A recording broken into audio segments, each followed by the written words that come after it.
Hello, I'm NegativeInfinity, and I wanted to talk to you about one thing that I find very, how do you say, important. Or not really important, but I hold it above all else. But, I recently ordered 3 plants from Predatory Plants. A, Drosera Adelaide, Sarracenia minor Oki, and a Venus flytrap, Akai Ryu. But the thing was that I ordered them to the wrong address. Well, it wasn't really the wrong address, it was the right address. It's the address that I always use. But we're not going to be at this address. I'm going to be at my mom's address. So I had to order them to my mom's address. Well, the order was closed, since when you order something on Predatory Plants, apparently there's something where the site automatically counts it as in the final stages of processing, which it really isn't. But yeah, you can't change anything about the order except for the credit card number. And naturally, I couldn't change the address, so I was like, oh shit, what do I do now? So what I did was I called up the guys at Predatory Plants, and Josh, the owner of Predatory Plants, answered, and he said, I talked to him, and we were talking about the lids to my Nepenthes, and also changing the address on the order. He was very kind about changing the address on the order. Immediately changed it. And he also told me that, yeah, when my pictures are forming, put a little plastic bag over them and put a tiny little drop of water, and that'll help the pictures form because they need high humidity to form. I'm still going to go ahead and mist them unless I have a plant that consistently does that, like with my Jerusalata, which I might do that while I'm gone, and put a little bag over top of its most recent picture. Should do the job. But, yeah, other than that, I'm very satisfied with the service at Predatory Plants, as always. They're my go-to guys for buying everything and anything that I can put in my collection. Except for Stelidiums. Man, you guys should get working on Stelidiums, because they're so easy to reproduce. I've got like 50 of them in one dish. They're all just sitting there growing like weeds. If you get a bigger pot, I'm sure they'll grow even bigger than that. Like 10,000 of them, even.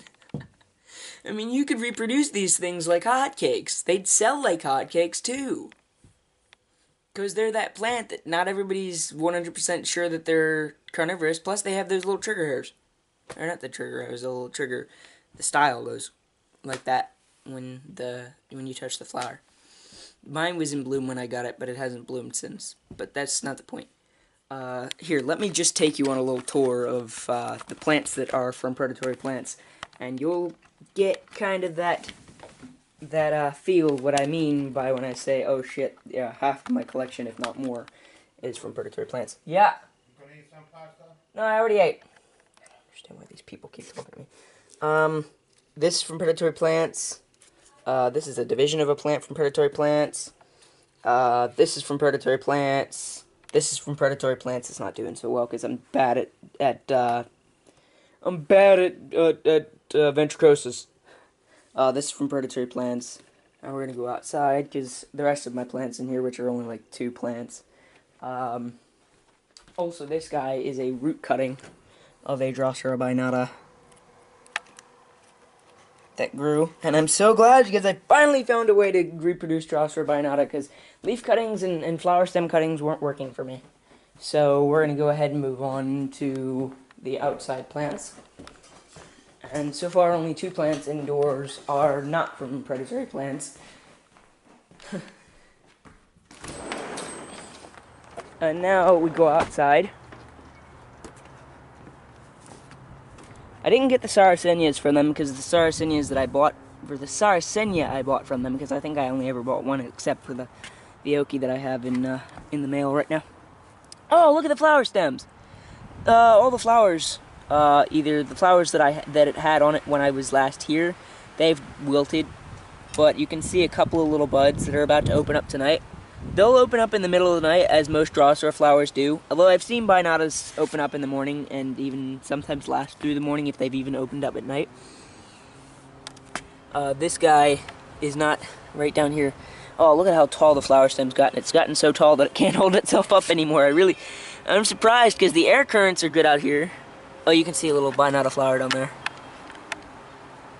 But yeah, this guy's not from predatory plants. This guy's not from predatory plants, and those guys aren't from predatory plants, but these two are. So 6 of the plants out of my collection, which I'm not exactly sure how many species I have. But this guy's growing back, so I'm sure that he's a permanent fixture in my collection. Oh, look at that. Look at that. Look at that. Look at that. One little growth point. And then there's another growth point over here, and I think I saw a tiny one in there somewhere. I'm not sure. But the point is, these guys are coming back. And that's a very good sign. Very, very good sign indeed. Let me look through the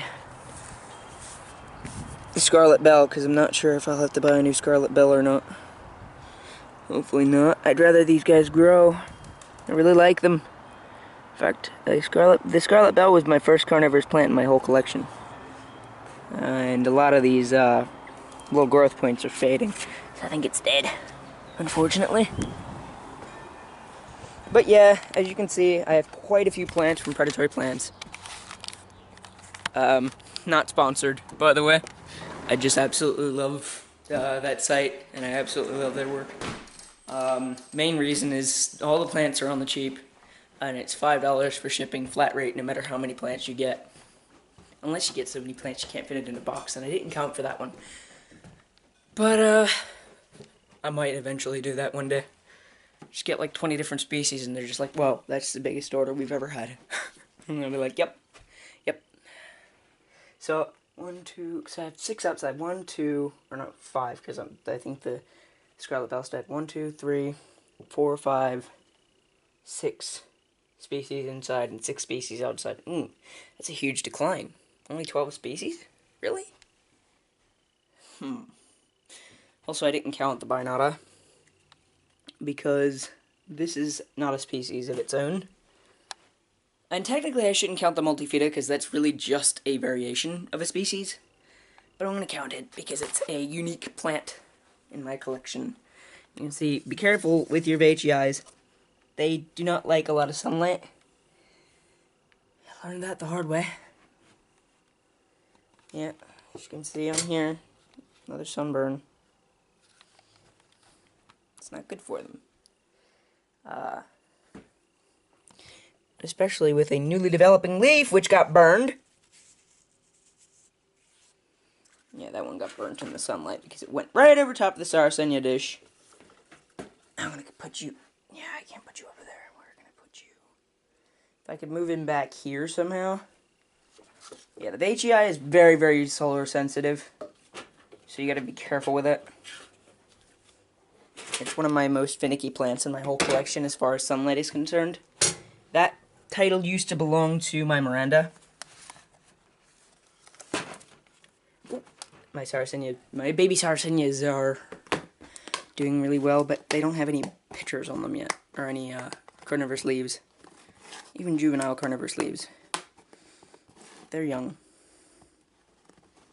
Very, very young. Also, while I'm here, I'm going to make my beginner's guide on to taking care of... now, I might do it at my mom's house, although I don't have too many species to really show you. Beginner's guide to taking care of Drosera and Venus flytraps. But here, let me show you. These are my babies. Although now I have... And I don't know what these are. They're open pollinated Sarracenias. But yeah, you can see one's there, and a big motherfricker's back there. I think that's a juvenile pitcher even.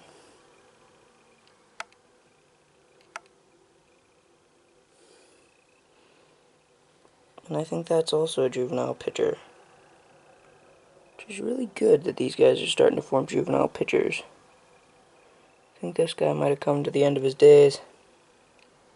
Because as you can see, his most recent leaf burned.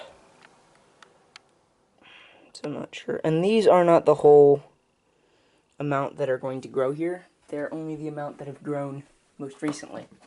And I'm seeing new ones grow up often. Some of them die, some of them grow. It's a constant cycle. I had 2 before, and then they died, because they got sun shocked. So which is why I'm moving these guys over here, and they sit and they stay over here, and I kind of block the VGI. And this is what I'm going to put my Adelaide in. And this, no, this is too small. I just used the one they give me. But yeah, this is what I'm going to put my Adelaide in.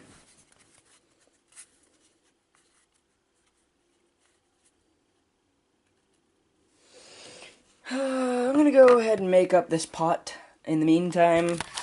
But if you're interested in carnivorous plants and you're interested in starting your own collection, the first place I always recommend to start is predatoryplants.com. Look them up. Their prices are very manageable. They're average, because I see a lot of people sell a lot of Drosseras for $7.99 and a lot of them for $9.99. The Nepenthes are relatively cheap as compared to somewhere like California Carnivores, which you'd be spending money out your ass just to get a simple Nepenthes.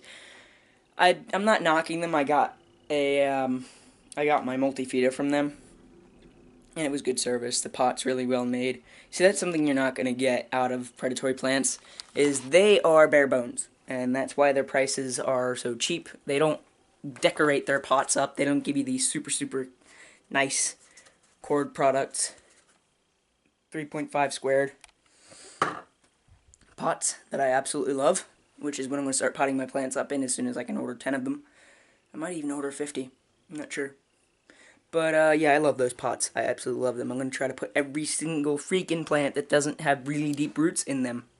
All my Drosseras, at least my non-deep-rooted Drosseras. Because, yeah, this is pretty deep. I mean, as compared to something like this. I think this is an Anderson dye. Yeah, this is an Anderson dye pot. And I got this with my first Venus flytrap. I mean, my first Venus flytrap since I started my collection, I should say. But, yeah, no, always, if you're a carnivorous plant lover, always be on the lookout for new, cool, and interesting pots, because, man, a pot can often make a plant, and something really cool looking like this really does make an awesome Drossera exhibit sort of thing. But yeah, I'm going to go ahead and make up a bag of soil for my Drossera Adelaide. So, Negative Infinity out. Peace.